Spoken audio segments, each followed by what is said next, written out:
Ito na guys yung ating carb 28mm. Gamit natin flat slide koso. Lilinisan ko muna.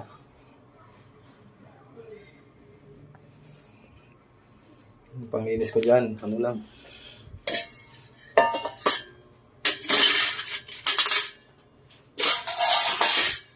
Sprayan lang natin ng tubig na may sabon.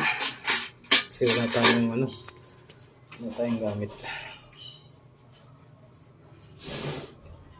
Ayan na, binabad ko muna sa sabon. Tapos brasan na natin. Sige na, mamaya na kasi mahirap mag-video. Ayan na, nalinis na natin.